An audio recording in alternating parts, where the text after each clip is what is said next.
बिहार में भी ये मुद्दा गर्मा गया है। मंत्री नितिन नवीन ने बिहार में बांग्लादेशी घुसपैठ के मुद्दे पर बड़ा बयान दिया। बताते चले आपको, उन्होंने कहा है कि बिहार में सरकार घुसपैठियों की जांच कराने जा रही है और घुसपैठियों की पहचान कर उन्हें बिहार से बाहर किया जाएगा। उन्होंने कहा है कि बिहार के संसाधनों पर बिहार की जनता का अधिकार है, न कि घुसपैठियों का।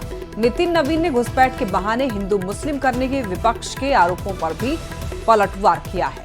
तो घुसपैठियों की जांच होगी, मंत्री नितिन नवीन ने इस बारे में जानकारी दी। बिहार में बांग्लादेशी घुसपैठियों की जांच होगी और सरकार इसकी तैयारी शुरू कर दी है। नितिन जी, बांग्लादेशी घुसपैठियों की जांच की जरूरत क्यों है? देखिए, जो भी ऐसे लोग हैं जहाँ पर भी, और अगर बिहार के डेमोग्राफी को कहीं बिगड़ने तो उस पर निश्चित रूप से काम होना चाहिए। इससे बिहार के लोगों के भविष्य के और बिहार के लोगों का जो उनके यहाँ के राजस्व का जो उनका अधिकार है, जो राज्य के संसाधनों पे उनका अधिकार है, वो हम किसी और से क्यों शेयर करेंगे? नागरिकता दिलवाने में लोग रुचि रख रहे हैं।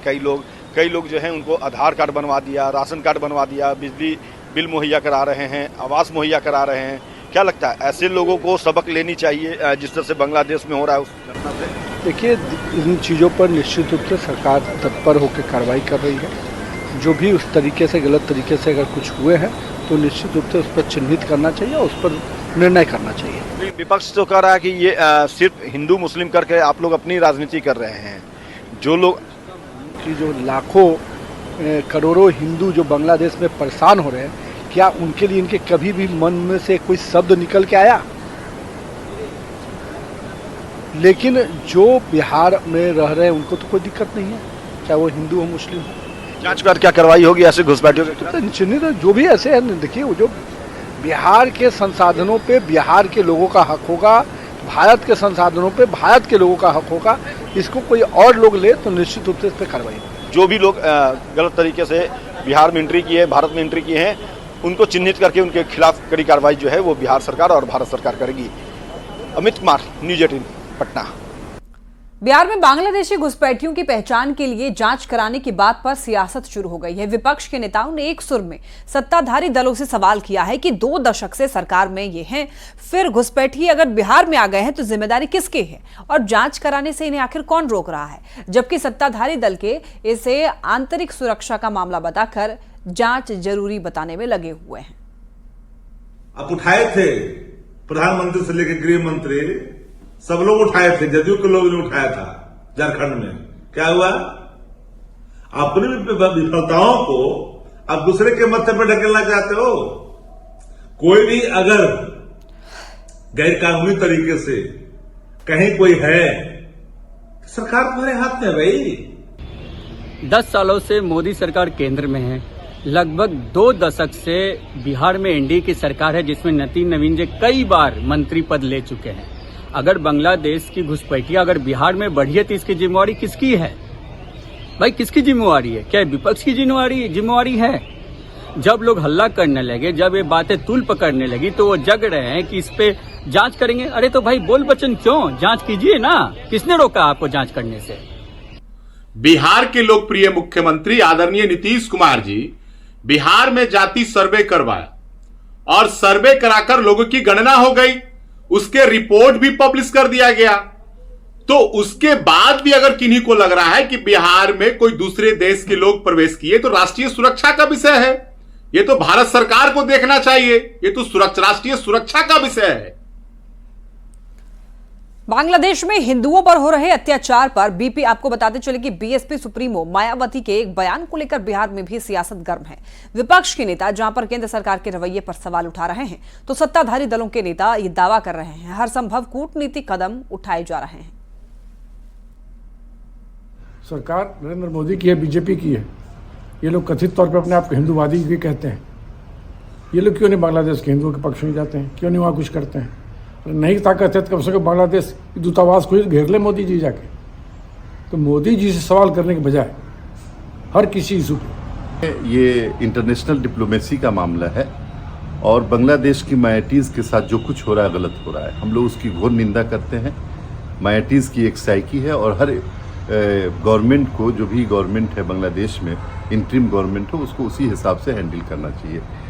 जहाँ तक इसकी बात है, देश की बात है, देश में पॉलिटिकल पार्टियों को आज़ादी होती है कि अपने इश्यूज उठाएं और इंटरनेशनल इश्यूज पे गवर्नमेंट के साथ रहे। हिंदुओं पे जो अत्याचार हो रहा है, बहन मायावती जी ने ठीक ही कहा है कि वहाँ दलित हैं, वहाँ सभी वैसे ज़्यादा दलित ही भाई हिंदू हैं वहाँ, और कांग्रेस इस पे चुप्पी साधे हुई है। कांग्रेस को तो बताना चाहिए कि जो हमारे हिंदू हैं और बांग्लादेश के हिंदुओं पे जो अत्याचार हो रहा है उसमें क्या करना चाहिए, लेकिन इस चुप्पी से स्पष्ट होता है कि कांग्रेस सिर्फ संभल की राजनीति करती है, फिर सिर्फ वोट की राजनीति करती है। उससे राजनीति से मतलब है, इस देश के हिंदुओं से कोई मतलब नहीं है, ये तो स्पष्ट है।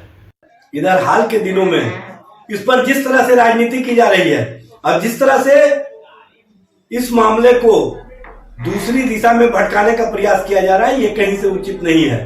देखिए, ये कोई पार्टी का मामला नहीं है, ये देश के स्तर से वक्तव्य देने का मामला है।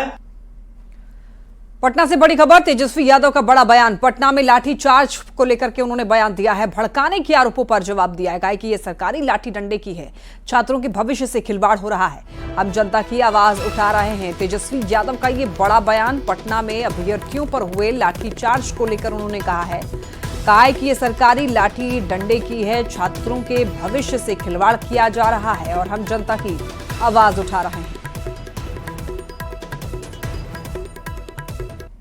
चली है, ये लाठी डंडे वाली सरकारी है, अफसरशाही पूरे चरम पर है। मुख्यमंत्री जो है होश में नहीं है कि बिहार में क्या हो रहा है, बिहार इनसे चल नहीं पा रहा है और लगातार जो है छात्र के भविष्य के साथ जो खिलवाड़ हो रही है। हम आज भी कहते हैं माननीय मुख्यमंत्री की स्पष्ट कीजिए, जो नौजवान जो परेशान है सर्वर डाउन होने के कारण, लाखों अभ्यर्थियों ने जो फॉर्म नहीं भरा है, सर्वर डाउन होने की वजह से 2-3 दिन सर्वर डाउन रहा, तो दोषी छात्र छात्राएं नहीं है।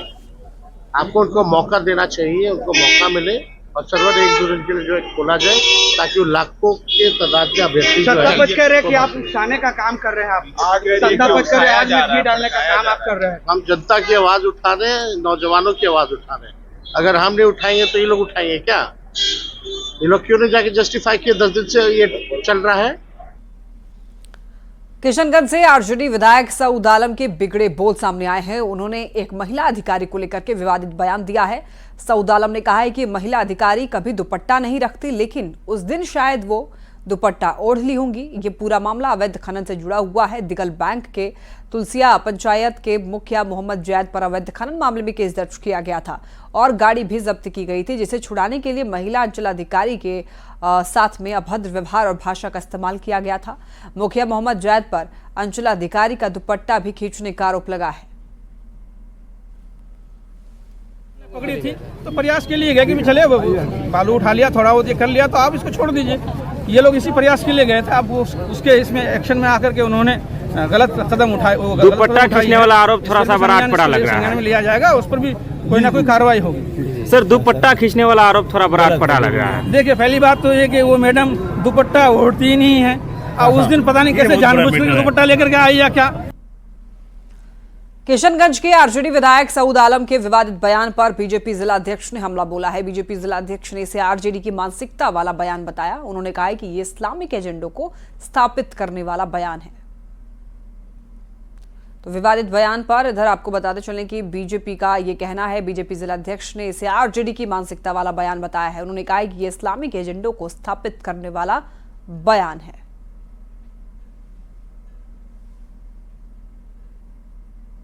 ये बयान है किसी महिला पदाधिकारी के बारे में, ये निश्चित रूप से निंदनीय है और उनकी घृणित मानसिकता को बताता है।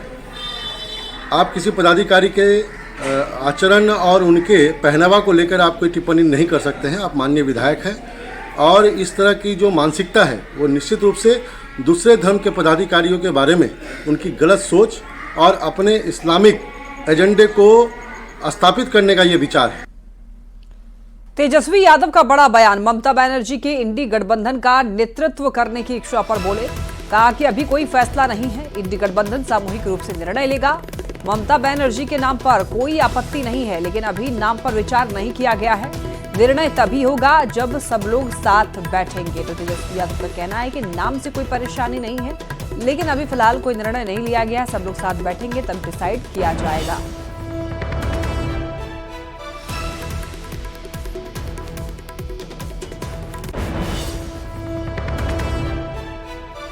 मिलजुल के फैसला लेना है और जो सबकी राय बनेगी उसमें हम लोगों को किसी के भी नाम पे कोई अभी विचार नहीं किया है, लेकिन जब ये निर्णय होगा सब लोग बैठेंगे तभी हो सकता है।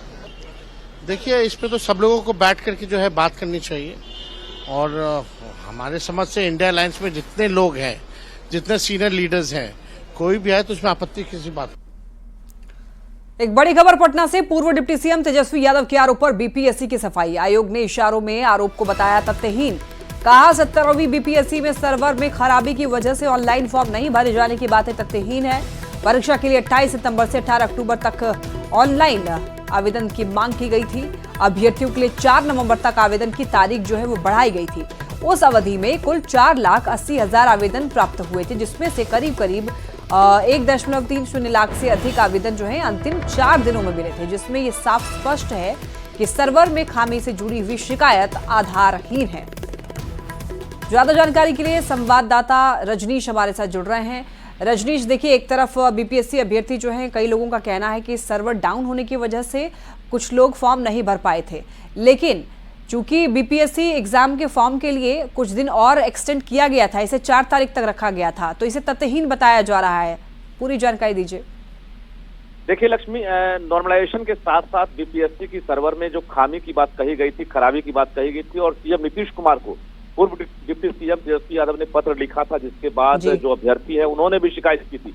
लेकिन पूरे मामले पर एक के बाद एक बीपीएससी जो है सफाई दे रहा है, और अभी फिर से एक पत्र जारी किया गया बीपीएससी की तरफ से, जिसमें साफ कहा गया है कि 17वीं बीपीएससी पीटी में सर्वर में खराबी की वजह से ऑनलाइन फॉर्म नहीं भरे जाने की बातें पूरी तरह से तथ्यहीन है, क्योंकि 28 सितंबर से 18 अक्टूबर तक जो ऑनलाइन आवेदन की मांग की गई थी, यानी उसमें कुल मिलाकर ये कहें कि अभ्यर्थियों के हित में ये फैसला भी लिया गया था कि 4 नवंबर तक ऑनलाइन आवेदन की तिथि विस्तारित होगी, और वो विस्तारित हुई थी। इस अवधि में 4,80,000 आवेदन प्राप्त हुए थे, जिसमें करीब 1.30 यानी 1,30,000 जो आवेदन है वो अंतिम 4 दिनों में प्राप्त हुए थे। ऐसे में सर्वर में खराबी की बातें कहना पूरी तरह से निराधार है और तथ्यहीन है। कुल मिलाकर बीपीएससी में आज बैठक हुई है और चेयरमैन के साथ साथ तमाम अधिकारियों ने बैठक की है, जिसके बाद ये नोटिस जारी किया गया है। और बिहार सरकार की तरफ से ये जवाब कहा जाए, क्योंकि अभ्यर्थी भी लगातार आरोप लगा रहे हैं 70 से 80,000 जो अभ्यर्थी हैं फॉर्म में भरने में जो है चूक गए सर्वर में खराबी की वजह से।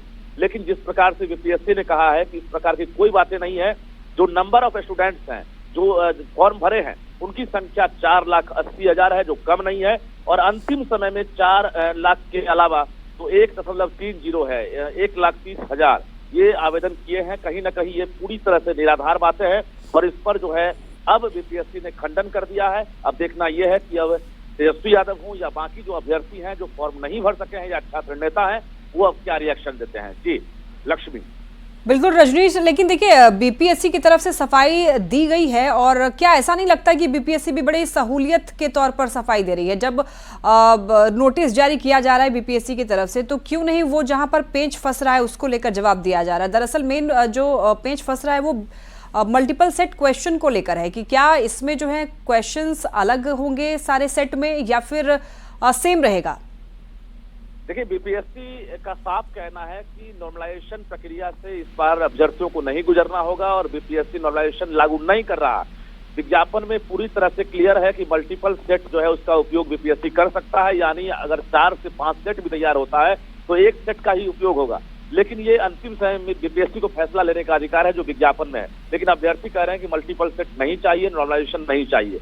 तो कुल मिलाकर सर्वर में खराबी हो, नॉर्मलाइजेशन का मुद्दा हो, इसको लेकर बीपीएससी ने एक के बाद एक तीसरा नोटिस ये जारी किया है, और अब सफाई देते हुए कहा है कि पूरी तरह से बातें तथ्यहीन है। लक्ष्मी। ठीक है रजनीश, नजर बनाए रखिएगा। बहुत धन्यवाद आपका इन तमाम जानकारियों के लिए। बीपीएससी अध्यक्ष और अभ्यर्थियों के बीच में 2 घंटे के बाद बातचीत खत्म हो गई। छात्रों और चेयरमैन के बीच में कई मुद्दों पर बातचीत हुई। बता दें आपको, बातचीत खत्म करने के बाद में जब अभ्यर्थी बाहर निकले तो उन्होंने मीडिया से बातचीत करते हुए ये बताया कि हमने 2 मांगे अध्यक्ष के सामने रखी। पहली ये कि जो लोग फॉर्म नहीं भर सके थे उन्हें फॉर्म भरने का मौका दिया जाए, और दूसरा ये कि कई लोग घायल हैं, वो परीक्षा नहीं दे सकते, तो ऐसे में उनके बारे में बिहार लोक सेवा आयोग सोचे। अभ्यर्थियों ने साथ ही ये भी कहा है कि मामले पर आयोग कुछ साफ नहीं बोल रहा है। हमको वहाँ सीएम सर बोले हुए थे कि आप जाइए, आपको पॉजिटिव मिलेगा, हम आपके साथ हैं। चूंकि एग्जाम बहुत फेयर हो रहा है बीपीएससी की तरफ से और हम आपके साथ हैं। सीएम सर हमको, डिप्टी सीएम सर यही हमको, जी सर, रीओपन करने की ही बात मेन थी हमारी, क्योंकि 80,000 लोग उसमें है और जो 4 लाख लोग परेशान हुए हैं मानसिक रूप से, इसमें इस चीज को लेकर भी बहुत ज्यादा हम लोग बात उठाए हैं। लेकिन यहाँ पे डिप्टी सीएम सर के बात का ये खंडन हो रहा है कि आप सिर्फ 80,000 का प्रतिनिधित्व करते हैं। क्या बताइए, 80,000 लोग के प्रतिनिधित्व हम हैं? हम 4 लाख लोग और जो मानसिक रूप से परेशान हुए हैं। आयोग को हम लोगों ने अवगत कराया जितनी भी बातें थी स्टूडेंट्स की प्रॉब्लम से, जैसे कि रेलवे का एग्ज़ाम है, सीटेट का एग्ज़ाम है, कुछ बच्चे चोटिल है जो एग्ज़ाम में हो सकता है 13 तारीख को ना पहुंच पाए। उसके साथ साथ जो OTR का प्रॉब्लम था, सर्वर प्रॉब्लम था, जिन बच्चों का OTR हुआ है लेकिन फॉर्म पूरी तरीके से फिल नहीं हुआ है, उनका हम लोग सबूत लेके भी गए थे और सबूत के साथ हमने बात की है। सारी बातों को सुनने के बाद उनका कहना है कि विचार करेंगे, तो अब विचार करेंगे तो हम लोग भी अब वेट करेंगे उनका।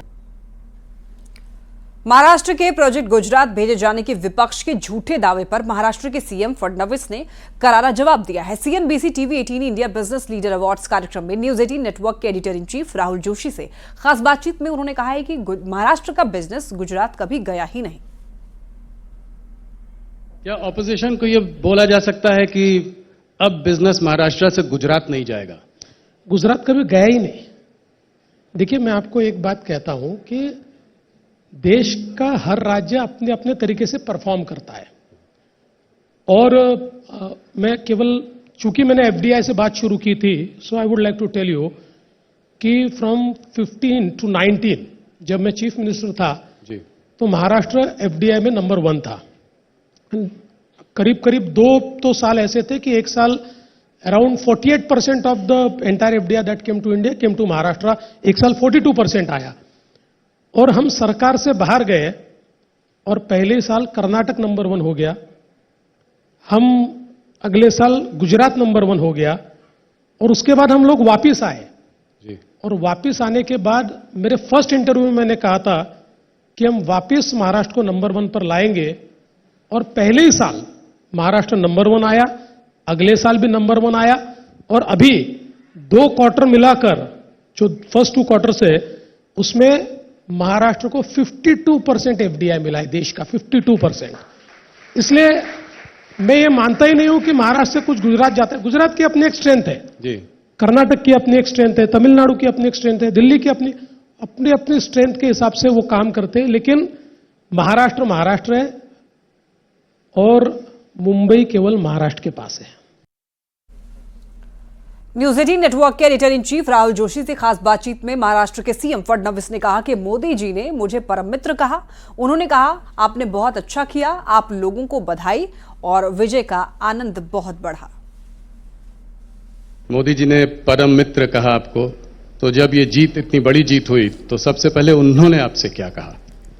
नहीं, उन्होंने, जब मेरी उनसे फोन पर बात हुई तो उन्होंने कहा, आप लोगों ने बहुत अच्छा किया है, आप लोगों को बहुत बधाई, ये उनका पहला वाक्य था।